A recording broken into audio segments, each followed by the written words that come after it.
Olá, colegas, boa noite. Estou de volta aqui para discutir, debater, polemizar com vocês assuntos de interesse do serviço social. Eu gosto muito dessa profissão, eu gosto muito das possibilidades que essa profissão oferece. Reconheço nesta profissão uma das profissões mais importantes no atual cenário brasileiro e por isso defendo que essa profissão precisa de empoderamento, precisa de reconhecimento, de autonomia, ampla autonomia para o seu exercício profissional. E em função disso eu tenho proposto diversas batalhas, diversos debates aqui, tenho sido achincalhado, xingado, agredido, principalmente no meu inbox. E eu tenho guardado esse conteúdo no inbox aí da página Serviço Social Brasil, né? No meu não, no inbox da página. Eu tenho arquivado tudo, porque eu pretendo depois fazer um livro, né? Obviamente que eu não vou mostrar às pessoas quem são, né? Vou proteger a identidade, não vou expor ridículo, tantos ridículos que existem no serviço social hoje, uma multidão de ridículos numa profissão tão linda como essa.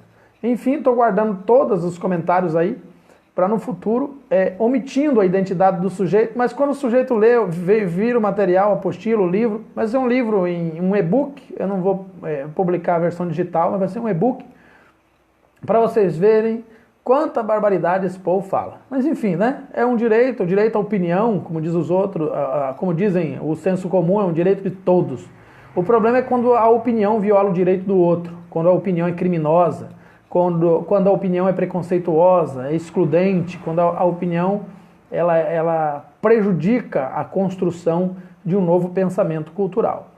Toda a sociedade é movida por um pensamento cultural. Esse pensamento cultural é construído a longo prazo em bases filosóficas de discussão que são passadas de pai para filho. O índio passa a cultura para o filho segue a cultura do cacique, e depois ela acaba, quando possível, se tornando cacique, passa para o outro filho e assim vai. Então, nós somos fruto de um produto cultural. O Brasil é fruto de um produto cultural. O produto cultural brasileiro é machista, é conservador, defende a cultura do estupro, defende a cultura do olho por olho, dente por dente, e defende as barbaridades ainda da época medieval. Então, quando se fala em um conceito científico aqui, sou estranho para todos, né? Demora anos para ser aprovado, demora anos para trazer algum resultado. Então nós estamos falando aí da descriminalização do aborto.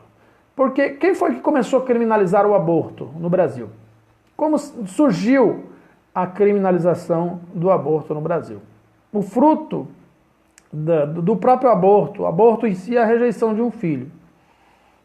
Quais são as condições que levam uma pessoa a rejeitar uma gestação, que não é um filho, ela passa a ser um filho depois de gestado, mas enquanto é zigoto, enquanto é embrião, antes de se tornar de fato uma criança, como dizem alguns, a interrupção da vida. Então existem muitas polêmicas sobre esse assunto, e essas polêmicas são tão profundas que eu sou assistente social, não sou favorável ao aborto, mas sou favorável à descriminalização do aborto. Já provei aqui com dados científicos, já provei aqui com várias informações e artigos os motivos por que eu sou favorável à descriminalização do aborto e por que eu não sou favorável ao aborto. São questões diferentes. Eu fui vítima de 3 tentativas de aborto, por 3 vezes minha mãe tentou me abortar, 2 foram decisões dela e uma foi decisão do meu pai. Decisão delas abre aspas, né? Porque um sujeito excluído, ele não tem decisão própria. Ele toma decisões com base na pressão social exercida sobre ele. Pressão social exercida pelo fato social, pelo senso comum, por uma sociedade patriarcal, por problemas sociais, por problemas econômicos, por problemas de ordem de afetividade, de relações afetivas. São os variados problemas que eu já falei aqui para vocês. Então, quando uma mulher toma a decisão do aborto, quem mais poderia dar essas informações para a gente são as próprias mulheres. Teria que perguntar para a mulher que optou pela realização de um aborto clandestino por que ela fez isso. Com certeza não foi porque ela é uma vagabunda, como querem muitas pessoas afirmarem aqui. Com certeza não foi porque ela não conhecia método contraceptivo. São outros fatores, fruto da alienação social, fruto da exclusão social e vários outros problemas, né? Nós estamos discutindo aí uma política pública, não estou discutindo moralismo. Moralismo é uma coisa boa para se viver na igreja, moralismo é uma coisa boa para se defender no cotidiano pessoal, para você. Moralismo não funciona nem para aplicar num filho, que dirá nas outras pessoas. Quando uma pessoa tenta aplicar moralismo no filho, ele cria um filho irresponsável, um filho, abre aspas, desobediente, imaturo, porque moralismo só tem isso. É uma coisa que funciona para você e você quer aplicar nos outros, né? É o pragmatismo da convivência. Como tem a rejeição do pragmatismo no serviço social, que é a utilização de um princípio, de um instrumento para aplicar em todas as realidades, esperando o mesmo resultado. O sujeito que defende a moral, os princípios e os bons costumes, acha que o que funciona para ele tem que funcionar para o outro. Se não funcionar, ele vai espernear, vai gritar, vai falar um monte de inverdades e conceitos e argumentos sem fundamentação para tentar justificar o outro. Mas voltando à nossa questão, assim, por que eu considero que a pessoa que criminaliza o aborto é a mesma pessoa que criminaliza a pobreza? Porque os conceitos são os mesmos. Ora, por que a mulher aborta? Porque ela não conhece método contraceptivo. Por que o cara é pobre? Que ele não gosta de trabalhar. Igual. Por que a mulher aborta? Porque ela é irresponsável e entra em qualquer relacionamento. Por que o cara é pobre? Porque ele é vagabundo e não sabe, é irresponsável, não sabe administrar sua vida financeira, não sabe procurar trabalho. Os conceitos são os mesmos. Quem criminaliza o aborto é o mesmo que criminaliza a pobreza. Por que a mulher escolheu abortar? Porque ela não sabe valorizar a família. Por que o cara é pobre? Porque ele não sabe valorizar a família, não tem responsabilidade com a família. E por aí vai. Enfim, as questões que levam o entendimento do crime aqui e do crime ali são os mesmos. Então, em regra geral, quando uma mulher faz um aborto clandestino com 5 meses de gestação, ela incorre num crime, porque ela violou um princípio legal. Realmente, através dessa prática abortiva, ela tirou uma vida. Quando uma mulher realiza um aborto no 4º mês de gestação, já havia realmente um feto em um adiantado estágio de desenvolvimento na barriga dessa mãe. Então ela realmente cometeu, em regra, em tese, um crime. E a descriminalização do aborto clandestino vai até onde? É que essa política pública de saúde precisa ser regulamentada e fundamentada. Ela precisa de um estatuto, ela precisa de uma lei específica para determinar quem vai aplicar, quem vai fornecer esse serviço para a mulher que estiver buscando esse atendimento.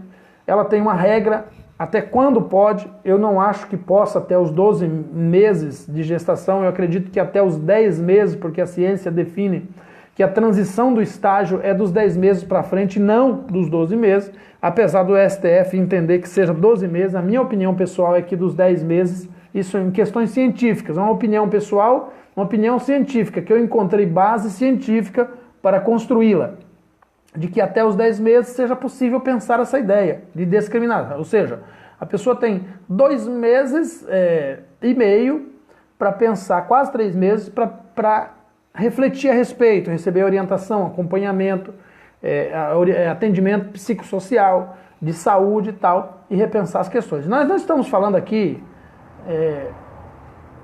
de questões relacionadas a estupro ou outras coisas que já estão garantidas em lei. Nós estamos falando de outras questões. Tamara Neri, olha, acompanhe os comentários aí na página, você vai descobrir por que eu estou falando sobre isso. Olha, hoje no Brasil, escute bem, acredito que 7 em cada 10 assistentes sociais são conservadores, tradicionalistas, clericalistas e não sabem absolutamente nada de serviço social.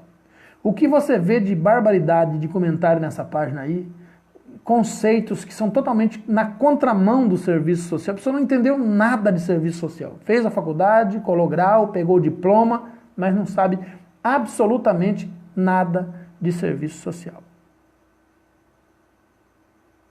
Desculpe, querida Natália, 12 semanas, 10 semanas e 12 semanas. Desculpe aí, viu? Estava pensando em meses e depois comecei a pensar em semanas. É 12 semanas. Obrigado por corrigir aí, viu? Muito obrigado, Natália Viana.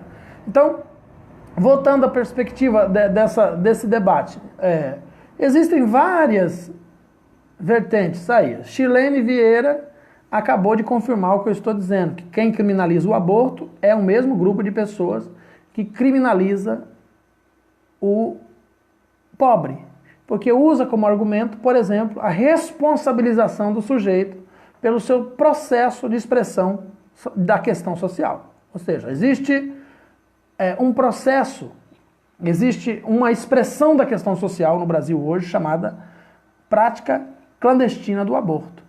E as pessoas querem resolver isso com métodos contraceptivos. Sirlene Vieira, a pessoa que está excluída, vulnerabilizada e acaba escolhendo a vida do crime para poder sobreviver, acaba entrando numa situação depressiva, que teve a sua identidade alienada, perdeu a sua existência, não tem objetivo, não tem foco, não tem meta, não sabe de onde veio nem para onde vai. Estou falando aqui dos casos mais graves de alienação, mas existem vários níveis. Vamos entender, estamos falando de usuário de política pública. Quem é a mulher que aborta clandestinamente?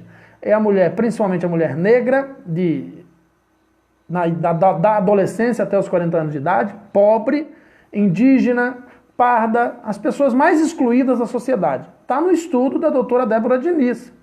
Então você vai falar de método contraceptivo para uma mulher que às vezes não tem nem o que botar na panela para comer de manhã cedo. Faça-me um favor, né, Silene?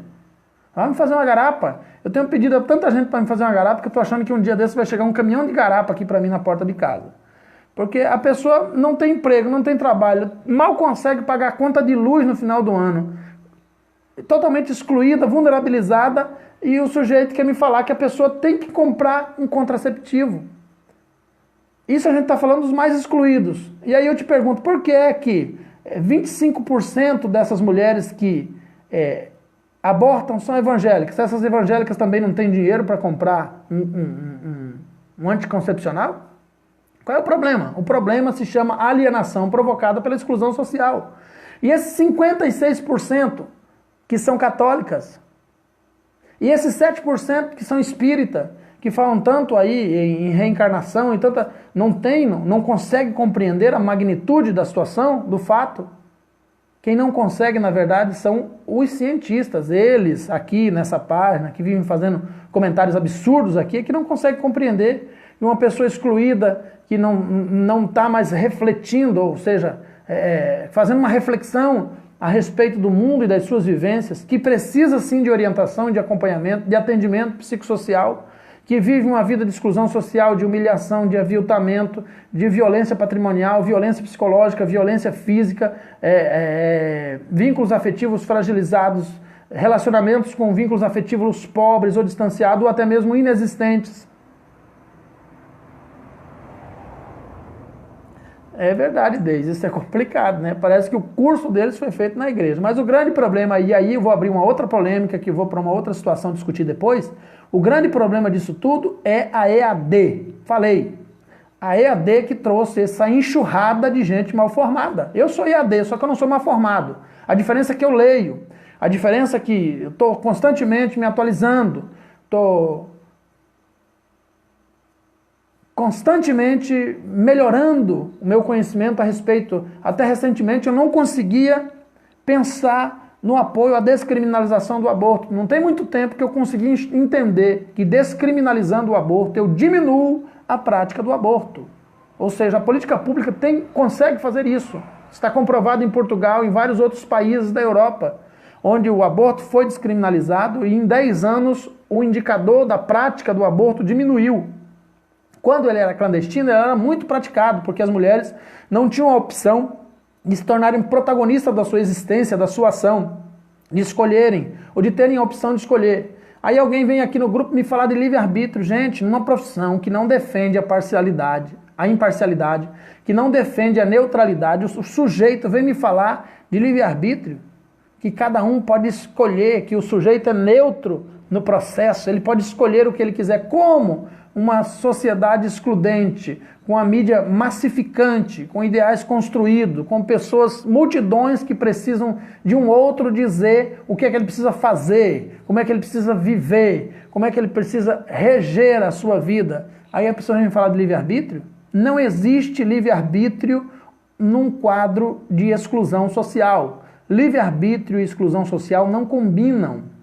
Escolhe o sujeito que tem condições para escolher. Escolhe, faz escolhas o sujeito que tem protagonismo na sua existência. Faz escolha o sujeito que é emancipado na sua existência. O sujeito que está excluído, alienado na sua existência, não tem condições de fazer escolhas. É por isso que a gente tem discutido constantemente aqui. Infelizmente, essa ignorância está presente no curso presencial também, professor, mas é menos. Eu não sei, né? Eu conheço muitos assistentes sociais do curso presencial, o número de ignorância lá é menor, viu? Então eu estou falando isso porque é menor. Então, resumidamente, voltando aí, aproveitando a ponte da minha amiga Ruth aí, Ruth, Fabiana, um abraço a vocês. É a mesma coisa, que são contra o Estatuto da Criança e do Adolescente, que são contra o adolescente e a criança ter direitos. É o mesmo grupo, né? Que defende o castigo físico como instrumento de educação doméstica, que defende a cultura do estupro como que a mulher estuprada fosse culpada por ter sido estuprada. E por aí vai. Então, pegando a ponte da Ruth aqui, isso é a partir do momento que descriminaliza que o assistente social pode intervir. Sem a descriminalização do aborto, ele vai continuar clandestino. O assistente social não vai ter esse trabalho de intervenção. Então, veja bem, tem que ter o trabalho de intervenção. Francisco, com todo respeito, olha, gente, vocês que estão discutindo aqui comigo na live, eu não estou aqui condenando a todos os formados em EAD. Mas sempre que eu vejo, olha, veja bem, eu faço sempre isso. Sempre que eu vejo uma pessoa falando bobagem aqui na página, entra nos comentários aí falando um monte de besteira que não tem nada a ver com serviço social, viu, Francisca? Todo respeito. Eu vou no perfil da pessoa para ver qual é a formação da pessoa. E aí tá lá, EAD, EAD, EAD, EAD. Entendeu? 99% dos casos. Mas também tenho aqui, e quando eu vejo pessoas que falam, segundo a literatura do serviço social, de acordo com o projeto ético-político, de acordo com o código de ética, e eu vou no perfil da pessoa, 50% é EAD e 50% é presencial. Raramente eu vejo uma pessoa que fez o curso presencial vir a essa página para falar besteira a respeito, falar bobagem, falar inverdade, senso comum e fato social. Acontece. Inclusive tem um aí da USP que comenta direto aqui, é da USP, ela faz presencial. E uma outra da PUC, que é presencial, mas são poucas. Agora, na EAD, infelizmente, passa de 80%. Ok? Então eu poderia referenciar aqui, com base nessa observação que eu tenho feito aqui há mais de 3 anos, que 20% das pessoas que se formam em EAD são competentes e os outros 80% são, lamentavelmente, raso que nem pires. Mais raso do que prato raso. Rasíssimo. Não tem fundamento nenhum, não tem conhecimento absolutamente nenhum. Né? O recrudescimento do conservadorismo está presente nessa página. E eu vou criticar isso sempre. Né? A criminalização da pobreza, a criminalização da mulher que pratica o aborto, a criminalização do aborto clandestino, em nome de Deus, em nome da religião, em nome da moral, em nome dos conceitos, dos meus princípios. Eles usam logo esse termo, os meus princípios. Gente, o que me interessa é o seu princípio? O que interessa para o serviço social, os seus princípios? Manda os seus princípios às favas. Eles não interessam nada para o serviço social, só para você. Eles só interessam para você, exclusivamente para você. Não interessam ao seu marido, não interessam ao seu filho, não interessa ao seu irmão, não interessa ao seu pai. Exclusivamente para você. E só. Mas para ninguém, para absolutamente ninguém. Então, princípios morais, valores morais, princípios pessoais, os meus valores, os meus princípios, não tem função na profissão.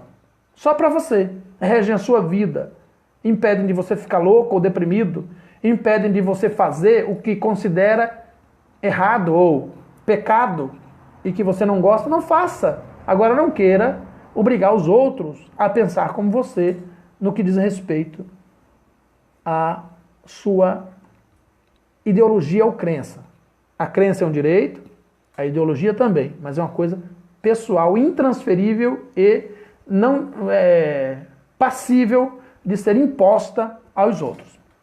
Boa noite, professor. Sinto um tanto de tristeza para profissionais de serviço social usarem suas crenças pessoais para embasarem sua prática profissional, né? Então a crença pessoal, eu canso de dizer aqui, é uma coisa tão boa, né?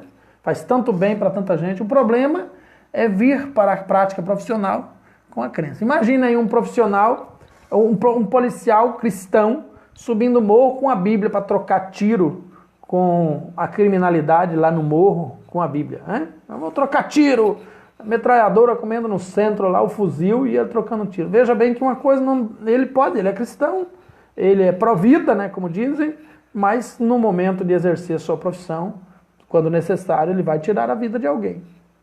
Então, o serviço social é uma comparação um pouco esdrúxula, mas é só para a gente situar o pensamento. Então, o mesmo grupo que criminaliza o aborto é o mesmo que criminaliza o pobre.